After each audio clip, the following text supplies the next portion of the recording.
सबसे पहले यहाँ तो देखो व्हाट इज़ नैपसैक प्रॉब्लम, बोलता है गिवन एन आइटम। तो आपके पास एन आइटम्स है, फॉर इंस्टेंस 10 आइटम है, 5 आइटम है, आपके नंबर ऑफ आइटम्स, ठीक है। सो गिवन एन आइटम्स जिसमें वेट ऑफ आयत आइटम, ठीक है, वेट ऑफ आयत आइटम जो है जो भी होगा आपका, उसका प्रॉफिट जो है ग्रेटर देन क्या होना चाहिए आपका, 0 होना चाहिए, ठीक है। और कैपेसिटी ऑफ द नैपसैक कितनी है आपकी, W। हाँ, यहाँ थोड़ा सा चेंज था, इसको देख लेंगे।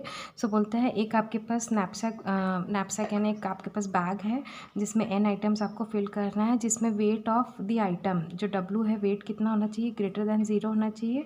और जो प्रॉफिट भी है, प्रॉफिट भी क्या होना चाहिए आपका, ग्रेटर देन 0 होना चाहिए, ठीक है। And capacity of the bag, उस बैग का एक लिमिटेशन होगा कि वो इतना ही आइटम को स्टोर कर पाएगा। तो कैपेसिटी ऑफ द नैपसैक कितनी है आपकी, W, ठीक है।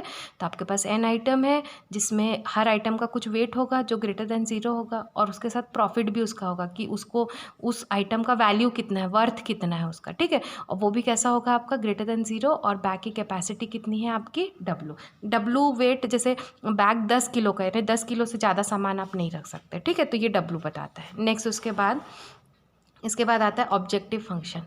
तो आपका ऑब्जेक्टिव क्या है, यहाँ पे आपको प्रॉफिट को क्या करना है, मैक्सिमाइज करना है, ठीक है।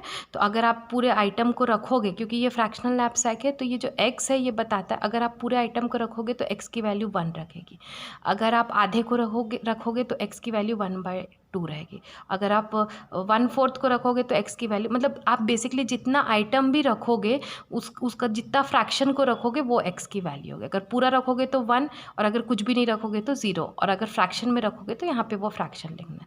इनटू क्या है आपका, प्रॉफिट। तो यही आपका मेन एम है कि आपको प्रॉफिट को मैक्सिमाइज करना है, ठीक है। सब्जेक्ट टू कंडीशन, कंडीशन क्या है कि आपका जो XI इंटू WI है वो जितना भी बैग का लिमिट है उसके अंदर लेस होना चाहिए या इक्वल होना चाहिए, ठीक है। तो वेट जो है आइदर लेस या इक्वल टू क्या होना चाहिए आपका, W से के इक्वल होना चाहिए, ठीक है।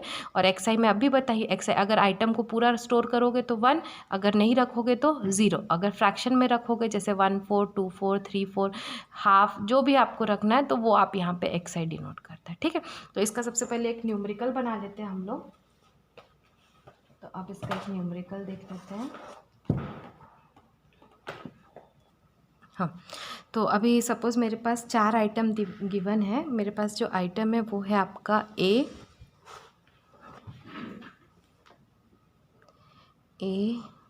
B, C, D।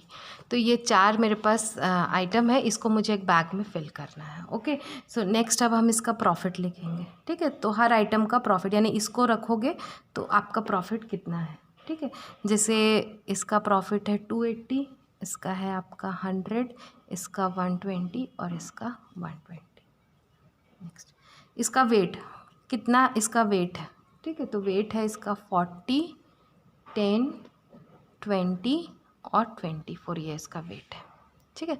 तो जैसे कि सपोज़ ये आपका गोल्ड आइटम है, इसका प्रॉफिट देखो सबसे ज़्यादा है, ठीक है। लेकिन आपको यहाँ पे ये भी देखना है कि प्रॉफिट ज़्यादा है क्यों, इसका वेट भी ज़्यादा है, ठीक है। तो सबसे पहले अब हमको देखना है कि ये तो 40 के लिए प्रॉफिट कितना है 280, 10 के लिए प्रॉफिट कितना है 100।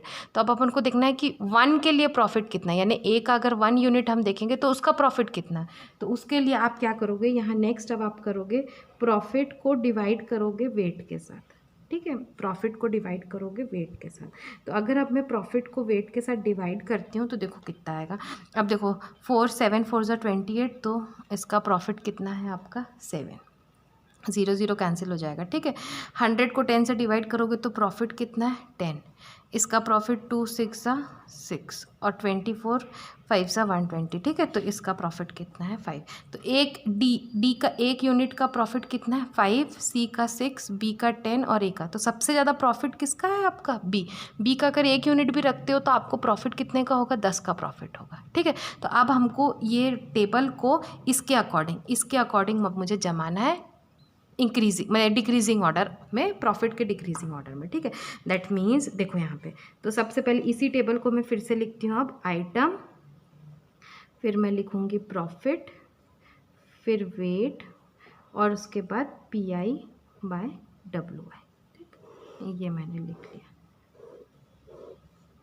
अब सबसे पहले तो डिक्रीजिंग ऑर्डर में लिख लेते हैं। सबसे पहले 10 है, फिर 7 है, फिर 6 है और फिर क्या है मेरा 5। तो ये मेरा एक एक यूनिट का प्रॉफिट है, ठीक है। और यहाँ पे 10 क्या है मेरा बी, तो बी का यहाँ पे 100 और 10। 7 क्या है मेरा ए, सो 280 40। 6 क्या है मेरा सी, तो सी 120 20। और 5 क्या है मेरा डी, सो 120 एंड 24। ठीक है, तो मैंने इंक्रीजिंग ऑर्डर में अब इस टेबल को अब अलाइन कर लिया है। नेक्स्ट अब हम इसमें कैलकुलेट करेंगे ना। सबसे पहले अब देखो मेरा क्वेश्चन, मैंने तुमको और एक चीज़ नहीं बताया, बैग का कैपेसिटी वो कितना है आपका 60, तो इससे ज़्यादा वो स्टोर नहीं कर सकता है, ठीक है। तो सबसे पहले हमारे पास गिवन जो वेट है वो कितना है 60 ना। सबसे पहला जो है प्रॉफिट इसका है, तो इसका वेट कितना है यहाँ पे 10, तो 60 माइनस 10 करूँगी तो कितना बचेगा आपका 50। तो मैं यहाँ पे अब 50 लिख दूँ। नेक्स्ट, तो ये पूरा का पूरा आ गया ना, तो यहाँ पे अब नेक्स्ट हम यहाँ पे लिखेंगे XI, इसको पूरा रख ली हूँ इसलिए ये क्या हो जाएगा मेरा 1। नेक्स्ट, अब मेरे पास नेक्स्ट आइटम क्या है 7 और इसका वेट कितना है आपका 40, तो 50 में से 40 घटा दी, बैग का कैपेसिटी सिर्फ 10 बच गया, ठीक है। और ये 40 को मैंने पूरा रख लिया, तो इसका भी मैं क्या लिखूँगी यहाँ पे प्रॉफिट, इसको 1 लिख दूँगी XI, ठीक है। नेक्स्ट, अब मेरे बैग में सिर्फ 10 ही जगह है और यहाँ पे ये जो 6 है इसका कितना है क्वांटिटी 20, तो 20 को तो मैं पूरा नहीं रख सकती, मैं 10 को रख सकती हूँ, तो यहाँ पे मैं 10 को रख दी, तो बचा कितना आपका, अब ये 0 हो गया बैग का कैपेसिटी, यस। लेकिन ये मैंने आधा ही रखा है, तो इसका वैल्यू कितना है 1/2, और इसको तो मैंने रखी ही नहीं हूँ, तो इसका वैल्यू कितना हो जाएगा आपका 0, ठीक है। तो आप सबसे पहले हम वेट, ये वाला जो फॉर्मूला है आप अभी देखें, ठीक है। सबसे पहले हमको इसको देखते हैं, ठीक है, क्या ये मेरा ट्रू है कि नहीं कंडीशन, ठीक है। XI इंटू WI, ठीक है, तो XI इंटू WI ये मेरे को देखना है ट्रू है कि नहीं। तो XI देखो ये है और WI मेरा ये है, ठीक है। तो अब देखो 1 into 10 plus 1 into 40 plus 1/2 into 20 plus 0 into 24, इसको सॉल्व करेंगे तो 60 आना चाहिए, ठीक है। तो ये हो गया 10 प्लस 40 प्लस 10 प्लस 0, यस, ये कितना है मेरा 60, तो ट्रू है मेरा। वो जो बैग है वो कम्प्लीटली फिल हो गया है, क्योंकि बैग का कैपेसिटी 60 आप भर चुके हो बैग में, ठीक है। अब प्रॉफिट देखते हैं कितना है, तो प्रॉफिट बोलता है XI इंटू PI, ठीक है। तो ना अब XI देखो, सबसे पहले यहाँ पे देखो 1, ठीक है, 1 है ना। 1 इंटू प्रॉफिट यहाँ पे ये इसका कितना है 100 प्लस 1 इंटू प्रॉफिट कितना है 280 प्लस 1/2 प्रॉफिट कितना है 120 प्लस ये तो 0 है, 0 इंटू प्रॉफिट कितना है 120। तो इसको सॉल्व करेंगे तो आपको क्या मिलेगा 100, यस, प्लस 280 प्लस 60 प्लस 0, तो टोटल कितना हो गया आपका 26 है ना, ये हो जाएगा आपका 440, ठीक है। सो ये आपका प्रॉफिट और यही आपका क्या है आपका आंसर। तो इस तरीके से हम नैपसैक प्रॉब्लम को क्या करेंगे सॉल्व करेंगे। नेक्स्ट हम लोग इसके बाद देखेंगे एल्गोरिदम से सॉल्व करना, ठीक है।